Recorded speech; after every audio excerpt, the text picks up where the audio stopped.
ಕೋಲಾರ ಜಿಲ್ಲೆಯ ಶ್ರೀನಿವಾಸಪುರ ತಾಲೂಕಿನ ಶ್ರೀನಿವಾಸಪುರ ಮುಳುಬಾಗಿಲು ರಸ್ತೆ ಜಡೇರಿ ಕ್ರಾಸ್ ಬಳಿ ಏಷರ್ ವಾಹನ ಹಾಗೂ ದ್ವಿಚಕ್ರ ವಾಹನದ ನಡುವೆ ಸಂಭವಿಸಿದ ಭೀಕರ ಅಪಘಾತದಲ್ಲಿ ಇಬ್ಬರು ಸ್ಥಳದಲ್ಲೇ ಮೃತಪಟ್ಟಿರುವ ಘಟನೆ ನಡೆದಿದೆ. ಅಪಘಾತದ ತೀವ್ರತೆಗೆ ದ್ವಿಚಕ್ರ ವಾಹನಕ್ಕೆ ಬೆಂಕಿ ತಗುಲಿ ಸಂಪೂರ್ಣ ಸುಟ್ಟು ಕರಕಲಾಗಿದ್ದು ಸ್ಥಳದಲ್ಲಿ ಆತಂಕದ ವಾತಾವರಣ ನಿರ್ಮಾಣವಾಗಿತ್ತು.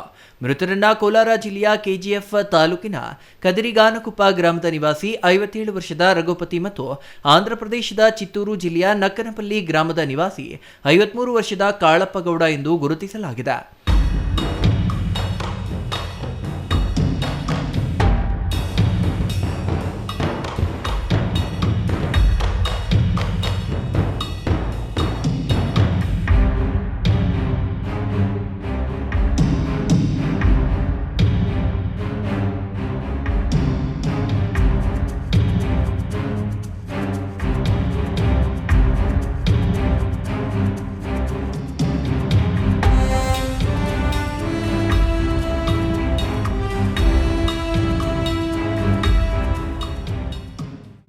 ಘಟನೆ ಶ್ರೀನಿವಾಸಪುರ ಪೊಲೀಸ್ ಠಾಣಾ ವ್ಯಾಪ್ತಿಯಲ್ಲಿ ನಡೆದಿದ್ದು, ಮಾಹಿತಿ ತಿಳಿದ ಕೂಡಲೇ ಮುಳುಬಾಗಿಲು ಡಿವೈಎಸ್ಪಿ ಮನೀಷಾ, ಶ್ರೀನಿವಾಸಪುರ ಪೊಲೀಸ್ ಠಾಣೆಯ ಇನ್ಸ್ಪೆಕ್ಟರ್ ಶಂಕರಾಚಾರ್ ಹಾಗೂ ಸಬ್ ಇನ್ಸ್ಪೆಕ್ಟರ್ ಜಯರಾಮ್ ಸ್ಥಳಕ್ಕೆ ಭೇಟಿ ನೀಡಿ ಪರಿಶೀಲನೆ ನಡೆಸಿದ್ದಾರೆ.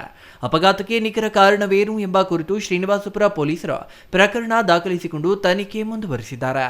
Chandrashekhar, CTV news, Srinivaspur.